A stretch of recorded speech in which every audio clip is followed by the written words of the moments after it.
nè bé tốt sọ đó bé tốt sọ thì bé bài đạn đi bé bài sọ sẽ bắt đầu chơi là no sọ chơi theo bé sọ cũng chữ nè tụi bên là sống nó một cũng chữ sập bờ ô cái tay to chúng mình giờ chỉ khi cái tay bột tái đi luôn ô tên nào này liệt lại đây cái đó tên nào nó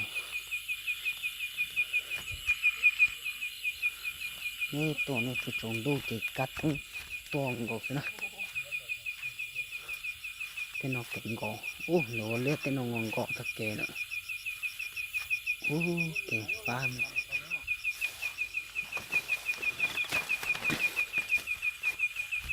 cá mà quay rồi tên nào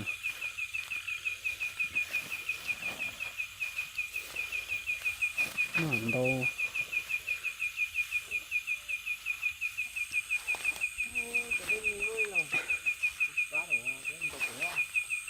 đi phá rồi bay mấy mày giờ cũng chịu bay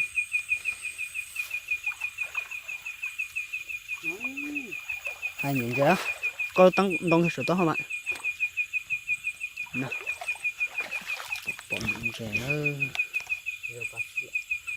cũng một cũng chịu nữa để được cái cá khô lại giờ thì nó chụp như nào những cái hố nó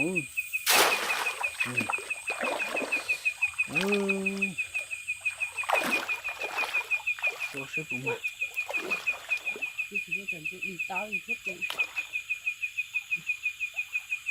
khó lắm dễ chuẩn bị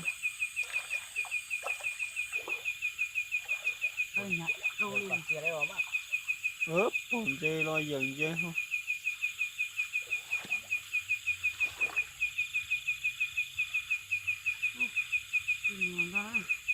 mấy tuổi rồi những cái mê nó là từ đây nữa nè mua chạy lo nó từ đây này đây là non chạy mê chứ lấy thôi những cái mẹ từ đây nó là mua giờ ôi chưa nó mua tổng con lia là đây thấy mẹ ai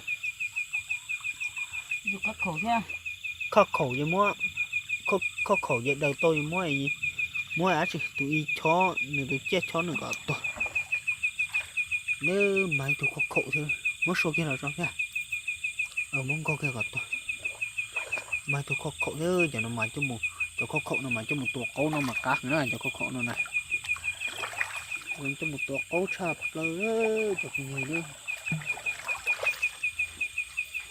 nó ăn món tốt thôi rồi ồ con này khắc khẩu hết bây giờ nó gà trâu tính rồi cho nó hết đúng không xe nó lấy thu bát xe nữa lấy thu bát xe theo ô tô khắc khẩu nó khắc khẩu cho giống như cắt khẩu này trời thì tưởng món tu rồi lo tiếc rồi ta kỹ bé tổ câu nó mà cá sức tổ khắc khẩu con ta kỹ bé tổ câu nó đi tốt cơ tất kỹ thôi lên chỗ nhà có lúa biển có giờ kìa tớ luôn đi nên chung một chỗ to nó cho cho kìa có tôi thôi là gần cái luôn với cho tay tao cho cả tay trái gì tất kỹ chỉ trong nhé luôn cơ chả nên cho lúc nát to ấy nó lấy rồi ạ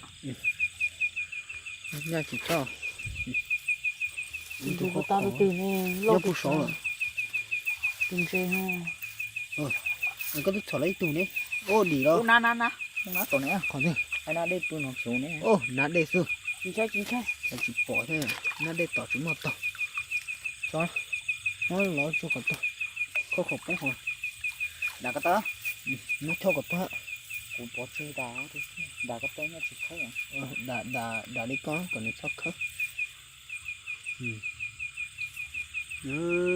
có khổ nữa tất kỹ trong tổ có nó nữa có tông nó mà cá rất sức mình nó tổ khổ theo tông chảy nữa tông bốn ngốc tu tất kỹ nhát của bà này có các bạn này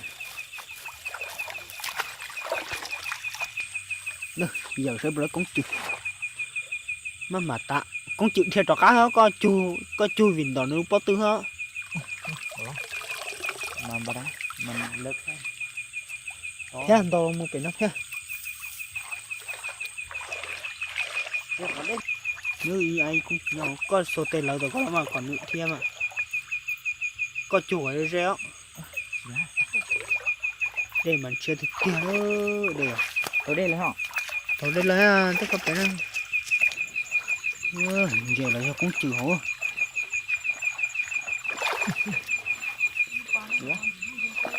thì lái được rồi lên đầu thằng nó gì đây nè dùng sỏ cũng chịu kia dùng sỏ dê thì họ dùng sỏ họ dùng sỏ cá chì cá bủ á sai đây không nó mua cũng chữa nó kia va được nó nữa thế còn nó nhìn lên đi mà cá được có sẽ bỏ lại cũng chịu mai thì sẽ đi cùng nhưng mà bỏ mà kéo nó chỉ mất được kia còn chỉ sót đi lên chỗ này đi lên đó mà số ô mấy tuần nữa mấy tuần nhiều cái mềm mè á cho nó là uống cho con chó chó nữa giờ con chó nè những cái mè cơ thế mà với tụi đây nào mà chỉ mua chả lo nè thì bây giờ thành ra tuần đầu chọn những cái mè này chứ một ô bà lệ tua con nó lô uống đi nó nữa từ nó thế đỡ khỏi nó thế đỡ tung cả ô mấy tù lo tia cái tù nó mà lan nó ta lan nó ta cho nên về mẹ nó nè mà cái thế nó mà cái tù nó lo khỏi nó thế tụi nó cho con chó chó he tụi này rót tụi ta rồi nó máu cá thật sự cho nó mà giờ cũng chưa tay ôi tụi nó có cá đó ôi tụi nó có cá gọi trên nó có từ lý hẹn thiệt trên đầu kia bé tóc vậy còn lại à lấy kia tôi cũng chịu thế rồi cũng chịu không ơi cũng chịu mấy hơi giả mà cá sập lở đó cũng xì sập lở đó để mình đốt cơ đi mà chị ở xe thế ô giờ tới thì nhiều bạc xe thế cái kích thước của nó nữa không kịp phải ngon nữa ôi đây mông luôn lấy có lúc mông ý có cho cứ kia nó số cho sẽ của mà không mà lên nó tôi học nó mà nó khô đi nó còn đâu được tiêu luôn tụi đây nó là mới tổng con lìa nó mới chạy con lìa tài để thêm mình mê cái mới học từ chứ mình này mà yêu tù thế nào nè như thế này bác sĩ man chê mà đạp rong luôn chứ giờ lồng man đâu cơ gọi em lồng đây đâu ít tu số to hơn bây giờ lọt thôi chị ô tụi con ô mà lấy to ô mà vậy to ô giờ để mà to ô ôi đâu có cổ vô bông luôn nó đâu tuổi tụi ta tí bé tụi con nó gắt cá này cá bù thuần đâu cái nhung lông khô nó mà đâu cơ chứ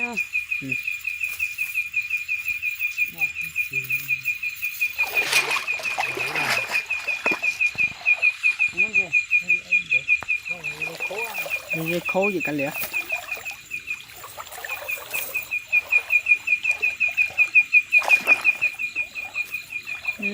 có cưng chứ cái con mày cái phải được to cái được phải được to ôi nó khưng cổ nào thế khưng cổ xua luôn rồi chứ ô để phá thì theo liền nào ôi lại đâu vào chú ôi tụ hổ mày tụ hổ ở tù mày tụ hổ ôi dạ ô mày cho nó tốt cười ô ngay trong đó đây kia ngay trong đó ô có chỉ một khó nó đâu quá cái này đây kia nó có được kia để cho khô cái mặt đó cho khô nó nha cho nó mốt bả đúng không bà bài đúng không bây giờ dần rồi nó có cái đó nó mà tắc kế chọn dễ lo mà chỉ lại ta chỉ mà chọn mẹ mà ta nó và nó đùa thôi là mà tết tết đó Thì giờ sẽ chúng ta lúc vang và ra. chỉ đùa mà khai à lấy đâu mà tí cho nhổn dễ mẹ xứ Rồi nó thế nào? nó thế này nhổn dễ này mà tí Chia cho ta nhổn kia phát là cho nhìn bột thấy nó. tí cho nhổn dễ đỡ mùa này kìa Không biết nó là. nè nó đó đấy hồn đầu tư nhà trời ấy ta trả lý yêu lúa chỉ yêu khi xứ Thì khó cho không đâu rồi. đây có ta đi cơ bản là mình bọc to rồi rồi mà thằng đầu bị to vậy con mà ô lâu nhìn tao thực tế ủa mỗi lúc bà tôi to vậy con mà lúc bà thì con mà hai dạng độ máu giúp phục về cho ăn rồi con này nếu mà sao con chỉ nghĩ về to cá con chỉ đầu kiểu lúc bà con chỉ thả trò món chơi chỉ mua bóc thằng đầu kiểu này ô nhìn chơi mà kiểu đâu vô xong thế nào cho nó mà cha trong cuộc ô nó Ủa phải mà chỉ mà chứ. nhìn chơi mà lại đâu vô ôi yo Tung đâu tích vô chơi luôn. ôi Ôi yo yo. cho nên mà sáng đồ mua hồi cho nên mà sáng hồ mua đi luôn Tung tích chơi đi luôn. vào nó mặc kiểu nó rồi đi cho tao ra kia thử đâu đi con chịu rồi giờ cũng chịu con ra kia thử đâu cho mà được tiền nữa cũng chịu rồi Siêu khó. Vào lối rồi mình gì rồi. mà được tiền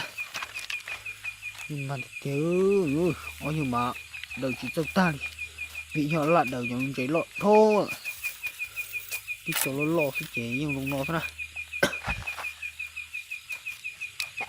Ủa. là đừng chế chậm cho nên cho nó lọ Để cái nhục khổ nào kia. Cái lì mà tổ. là đời sắp tới Nó chống cơ sẽ nó vào nhưng mà lo do rồi ta liền đó nè. đi ta đi à cái này mà đâu đó bên đồ sắp tới bên mà lo mà còn cô đại men pú ra với mà mua mà tả cái mình đổ bị to nữa bố cái nó mà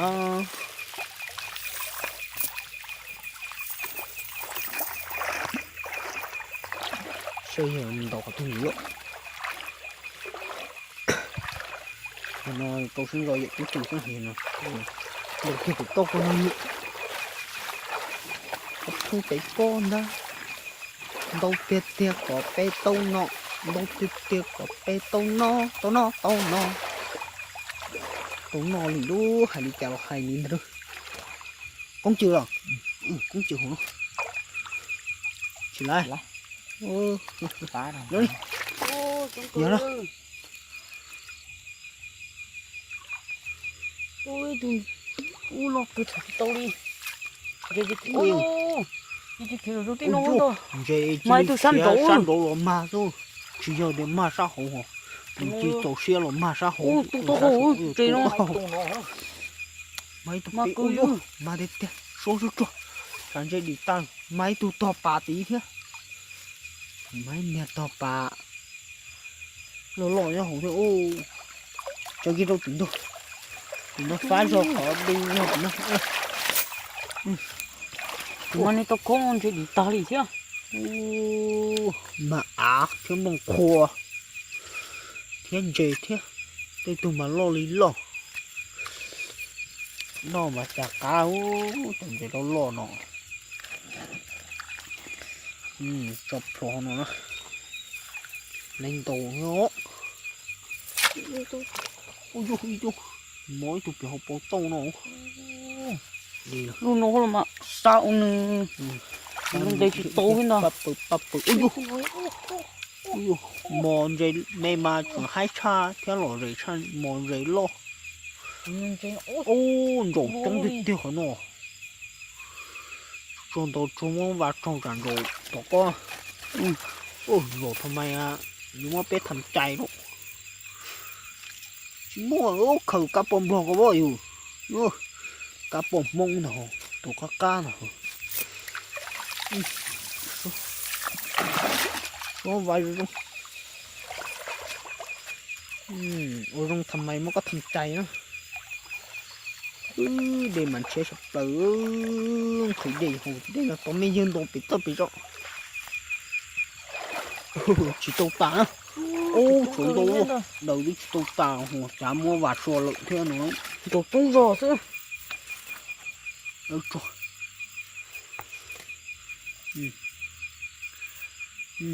mà thực tế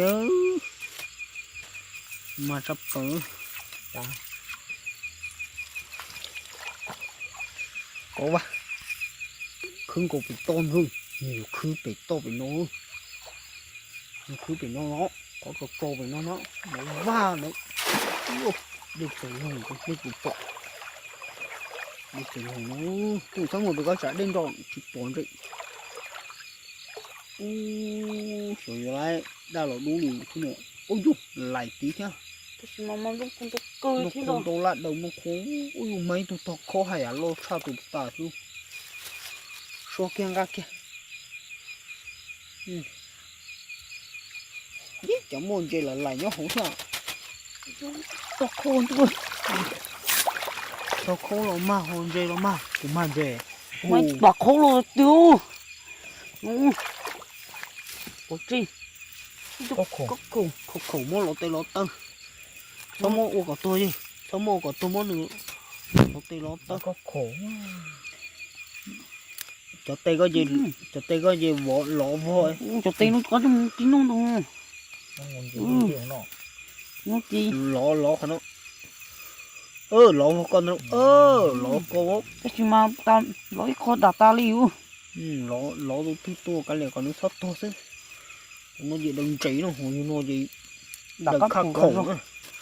tụi nó luôn mong sợ lọ từ luôn khắc khổ theo trong trình nó sợ do lọ từ luôn Biết không? ta kia ôi yo cá sức trong giờ tôi nhìn chị tuột cố tôn tụng nói chị ôi yo nhà tiền chơi xây y lì lì à mười lúc bài nó đủ lúc bài không nó lúc bài nó làm gì á mà chị thay chẳng rõ lọ số xả đi chẳng nó chẳng mấy không gì nữa nó mẹ còn nhìn chơi nó cái bưng nó chứ một cái con gì nhưng nó có sẵn rồi vì nó dần dần nhiều cái nó không cái nó này rồi Con chữ mà.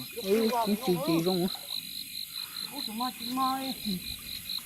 Chị mà có mà tôi không. Chị mà tôi luôn. đồ kia cũng phải bị nổi cái máy vô không bỏ cái đâu khô đừng chơi thì khô đồ khô thì khô mà đồ tịch tịch chẳng may đèn đèn nhật tàu năm đơn nó hú thì suốt Chị ở đây mình thiết trong thực tế luôn đi. rồi bà khô mà Nhưng chúng tộc khô rồi. Lấy cho con chữ. ấy cũng chịu thế mà cũng chịu thế nồi rồi cái cắp cổ ai nắn nó nó đừng dây nên rồi được thương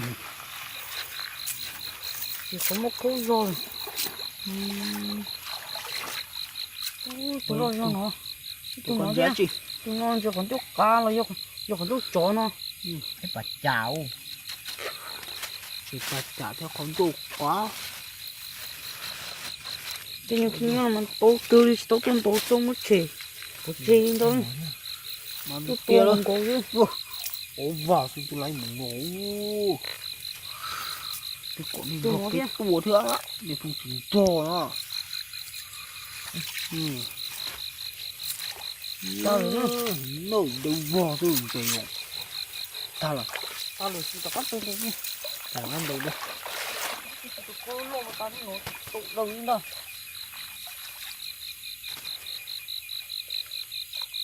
Đâu khô quá.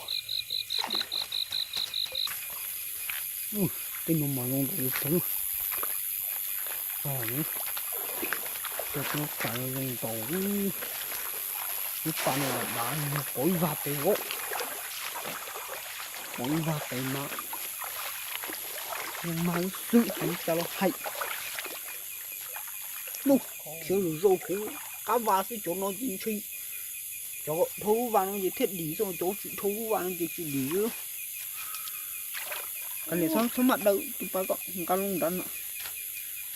Tạc kỳ dân chơi bên chơi ít mua trái cao rồi. Chả nhận đi luôn. Bị lọ đang dành nó đi.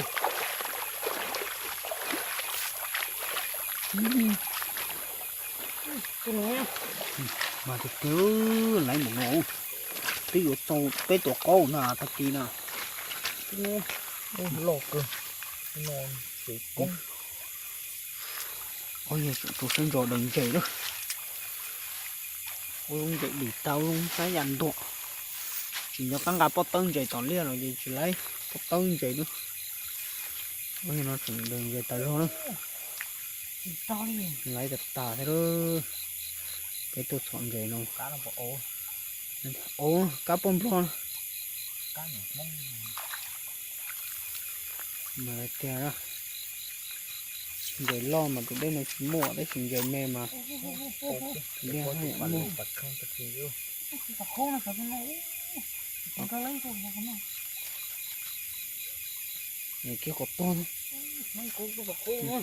Có kia nó dành. Đồ cơ. Vì chuyện này con chịu về khen tàu sao? Mới cho con gì tao không gì. Đây này thì chỉ một cái gì rồi. To. Cũng chịu lắm. Xin lỗi. Có dàn đi quá. Một bối vào thì nó thôi. Có vá chim thua đi rồi mà. Ôi cho nó gì nó bự. Có thể một cái thân tươi. Yo, một cái thán bự rồi. Cái gì thằng đấy cho. Nó chỉ mà được. Chim mà những cái kia thế. Chả đây khôn. Có những bối chim mà về kia ta.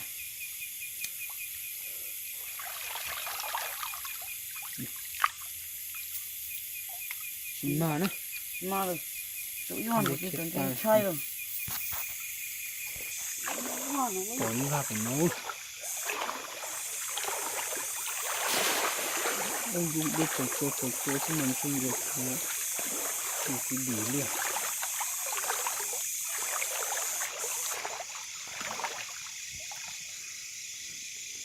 Đồ hổ. Mình đi hổ. Chút cho. Mình đi hổ. Ôi dồi. Lại mà nhỏ hổ ra thì đúng không? Là nó. Nó khác đấy. Mà cứ. Ôi giờ mà là đừng chỉ chọc rồi. Ôi. Tụi tôi nó nghe do rồi. Đừng chỉ đi chồng gì lo thôi mà. Đừng sát tải. Tắc kỳ bên đầu đấy sáng bộ. Phải chỉ phải sư. Để sáng mà thì một chỗ lo. Có cổ. Ô khổ khổ. Muốn lọt thì. Không có cổ rồi. Khổ khổ tung chọc rồi. Ô. Cái này bỏ cái hố đó. Ta. Tao tôi mày ô tí lột cơ sò. Ta rồi có ngay trâu và cá bỏn rồi đấy đúng không?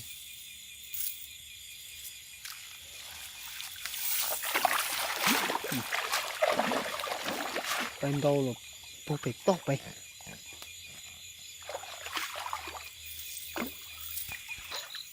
Cái vào cũng ngon luôn.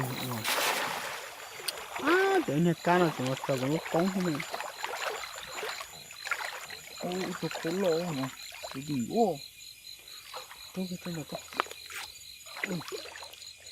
Sao giờ không để thế nhé. ô vậy đi ô còn được không nhỉ dính chẳng có chung những bông khô ra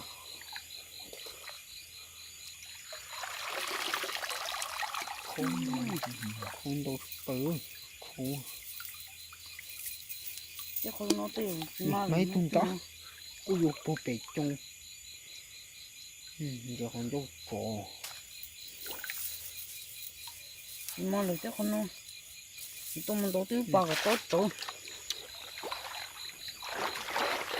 ô con đồ những mua bà tóc to nó sợ những ngồi luôn có một chẳng ra là có sai chả luôn chứ không như nữa đây mà thấy chuyện một chẳng ra là có sai chả cái nó không bà tóc to như kiểu nó thì hủ xe thì đùa hủ y bên mình lòng to bên đó thì để nó tóc to gì cái chú đây bên này lộ luôn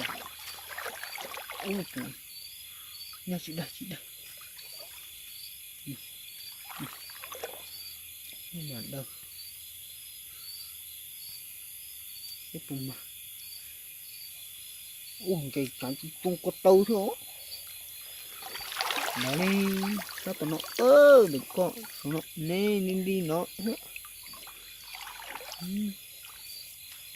mua thêm mặt sập lờ đó thì chọn cái loi dạng này thì chọn cái nó có phụ chia ra thủ có này tụt chia đúng không chia sư mày tụt chia có khổ chia nó thối tung giờ nữa tụi con mà tụi chia con mà là tụi con thì tụi chia có cá thù gì chia tụi chia có nhỏ tụi có tôm tù nó chịu đầu con chưa không cái con đi con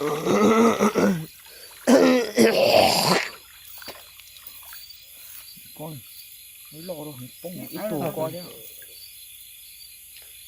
đây đây rồi này nhưng kia rau thế rồi này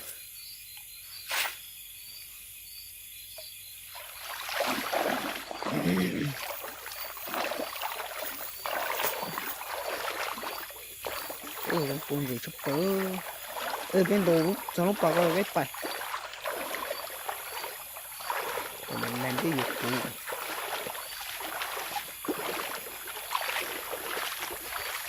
tôi cho lúc bà to thôi bà to thì to cho đồng lo đồng bé thiết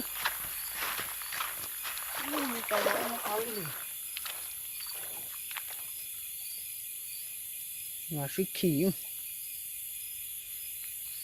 cái phố đi lối đây cái phố to sao có cho tôi cho nó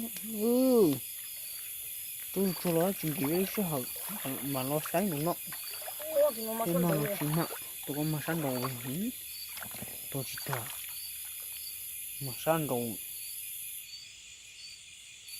cho cây lò sáng đồ mà sáng đồ cho bỏ nó không chỉ á gì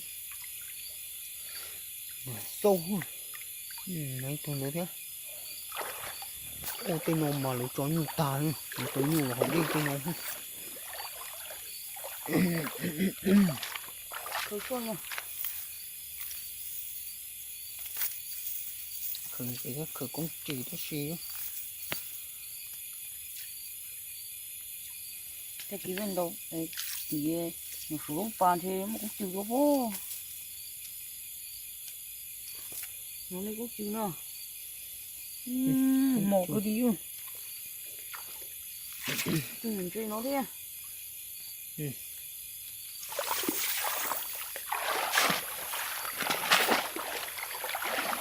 cái to bé tên nó không khôn đâu chỉ mua đây đi ta cũng kia xíu lúc ba thì nó cứ thế nó tao muốn gì chắc trời này cái tua thì cũng có tới xong thì nó rất là tao nó chứ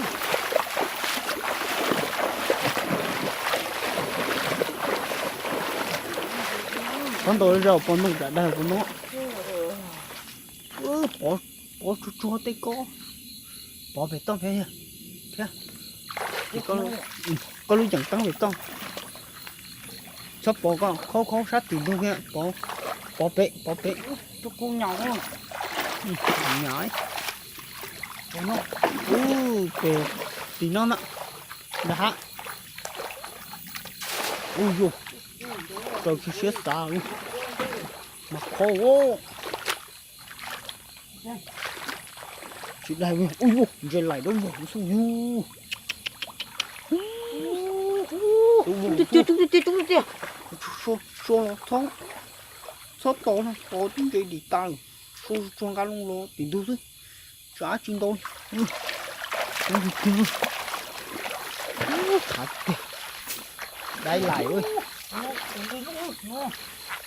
nó chỉ cái lỗ rồi ui đồ khó khổ lỗ luôn có khổ không đang cho mà chúng chúng mà chúng cứ chúng hãy cừ lỗ cừ cá cừ nó có cá đâu cũng đâu chúng đâu rồi ôi mà được cho hiểu chúng thôi lại cũng công lên thêm chợ chi rồi ôi rồi như ai nó cho đầu ta đã có gì đó tối gì va không thích chi sầu bê gì bê bay thế theo cá đâu cũng nó rồi cái túi nó đi có tung đời có khó đây rồi chị không nó đi mà lúc vào đầu nữa nữa chỗ thế này chị đặt mà để nó có biết túi điều túi muốn nhiều của tôi ai lo lo dùng mà chúng sắp tới cho có biết túi nó đi cho nhà dùng rủ tủ xuống dùng mà ga cũ thế kia dùng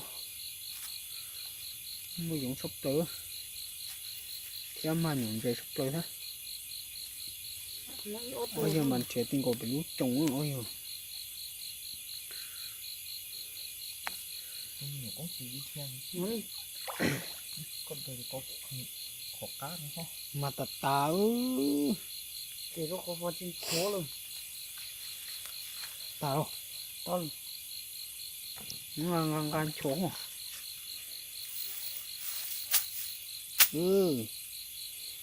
có gì là cán tổ khí mà thì cái vô bay đi vào số đồ kia bị to nó nữa nó có một con của tôi chỉ mà mặn đâu kia là hả cô biết cái đồ kia là nó còn nó to thâm đã theo trong đồ cái trên đùi đó đồ kia đó là nó khó nó còn tay kia ô độc cái này lại đâu ôi chú cái cô không có tôi nữa chú là cái tôi mà cái con tôi đâu ôi đi hồ chiều mà tiêu lúc bà nó trôi chú lâu rồi trên đầu bàn chê chứ chú lâu rồi mà tê gà lông rồi nụ ôi đây rồi chứ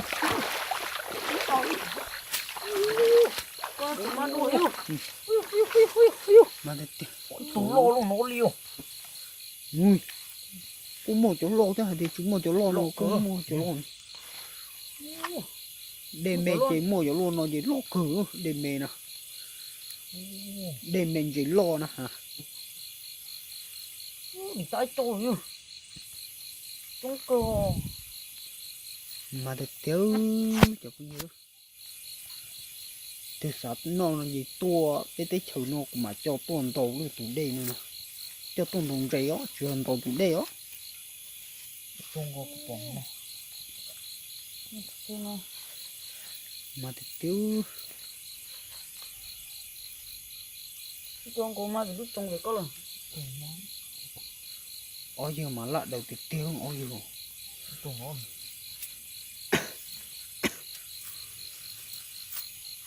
ôi giờ đừng rồi molly tài nữa tài lúc trong nó luôn lúc trong mà đồ linh đồ chứ thế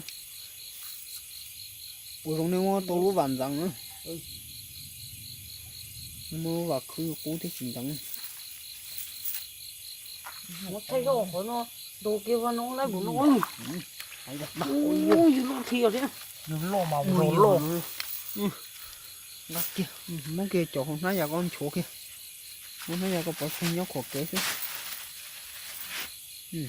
mua dụng tập từ chưa những cho cậu Đi qua việc to luôn. cửa một mô những cá vìn nữa ăn đầu kia vào việc to Đi qua việc to luôn. đâu có con nữa ui vô Cứ cái tao luôn. tôi vô cái Bắt tay mà. số trôn lòng cá lột nữa Mà ôi vô đây ở rau đi ở rau hú theo đâu cũng hú theo số trôn cá lột Mày tung nó luôn. số trôn cá lột giá chín đô cá kia tiền đô chứ cái cá đen đô chín đô đi khâu và nó tiểu mà trời nó vào tao đó mà không được đâu chỗ phong nhiêu nữa tên đầu đi no là xứ bây giờ một chị mua xí hở của mà đã có cho bé con đồng chị luôn á thì mấy phong nhiêu rong ớ thọ ba chạp tè theo subscribe được của冲nó mà chưa冲là冲á chưa冲tiền nó thôi của冲này do là của冲mà tiền nó thế dùng muốn tiền nó thì uli nó thôi nó cho rút thì mà con tụi chỉ bé than lấy nó rút bé mà tụi bé tuôn chơi mà chỗ lỗ không tôi chỗ cũng chịu tôi lôi luôn tôi cho nó đi chứ mình phải chụp tử chụp nó nhiều đi phố nó lộc của chị bỏ đi mình phải có chụp tử nó mà cái này xin chỉ đua là nè là rau nữa cho mấy phong dư nữa bây giờ một trái lợn thì dầu thật kỳ biết tổ cậu nữa dầu thật kỳ biết tổ cậu của mà thay đâu bên nó đồ này sai thế mà hôm nay nó bên nó cho mấy phong dư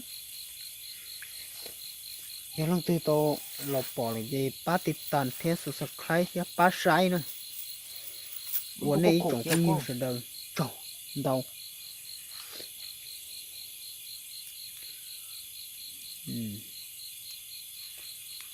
tao xin chỉ đùa bài đó tôm bún nọ thế tao muốn nói thế nó để bé bài nó xin chỉ đùa nó rong lưỡi rau xin chỉ đùa bài